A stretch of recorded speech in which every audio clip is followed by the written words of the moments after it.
Social মিডিয়ায় জোর গুঞ্জন উঠেছে সুড়ঙ্গ 2 সিনেমার অ্যানাউন্সমেন্ট এসে গেছে। 2026 সালের ডিসেম্বরে নাকি মুক্তি পাবে। সেখানে মেগা স্টার শাকিব খানের কেমিও বা মেইন চরিত্রে থাকা নিয়েও অনেকে কথা বলছে, কিন্তু আমরা সাকিবিয়ানরা একটা কথা পরিষ্কার করে দিতে চাই, কিং খান যেখানে আছেন সাকিবিয়ানরা সেখানে আছে, কিং খান যেখানে নেই সাকিবিয়ানদের সেখানে এক সেকেন্ডের জন্য সময় নষ্ট করার কোনো প্রয়োজন নেই। আমাদের ভালোবাসা কেবল একজনকে ঘিরেই, তিনি মেগাস্টার শাকিব খান। 2026 সালের এই ডিসেম্বরেই কিন্তু মুক্তি পাওয়ার কথা শাকিব খানের বহুল প্রতীক্ষিত সিনেমা সোলজার। আর এখানেই আসল খেলাটা শুরু হতে পারে।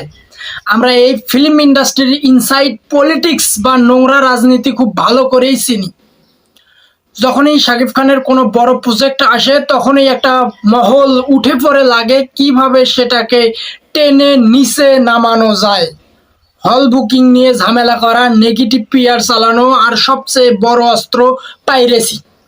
হ্যাঁ, সোলজার সিনেমাটিকে চরম ঝুঁকির মুখে ফেলতে পারে পাইরেসি চক্র, আবার সক্রিয় হয়ে উঠতে পারে। তাই একজন খাঁটি সাকিবিয়ান হিসাবে আমি সোলজার সিনেমার পুরো টিমকে, ডিরেক্টর, প্রডিউসার, তাদের হাত জোর করে নয় বরং সগৌরবে সতর্ক করতে চাই, আপনাদের সর্বোচ্চ সতর্কতার সাথে কাজ করতে হবে। শুটিং ফ্লোর থেকে শুরু করে সেন্সর বোর্ড এবং সিনেমা হল পর্যন্ত প্রতিটি ধাপে নিশ্ছিদ্র নিরাপত্তা নিশ্চিত করুন। সাইবার সিকিউরিটি টিমকে এখন থেকেই অ্যালার্ট করে রাখুন।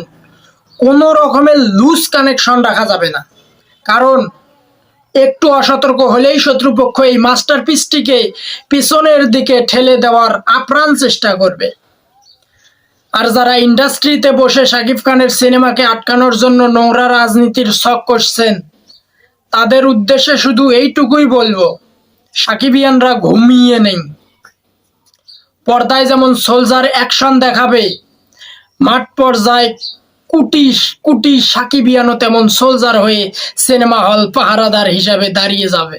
শাকিব খানের সিনেমাকে ঠেকানোর ক্ষমতা কারণেই সোলজার আসবে, দেখবে এবং বরাবরের মতো রাজত্ব করবে। জয় আমাদের নিশ্চিত। রাজকীয়ভাবে দেখা হচ্ছে 2026-এর ডিসেম্বরে প্রেক্ষাগৃহে।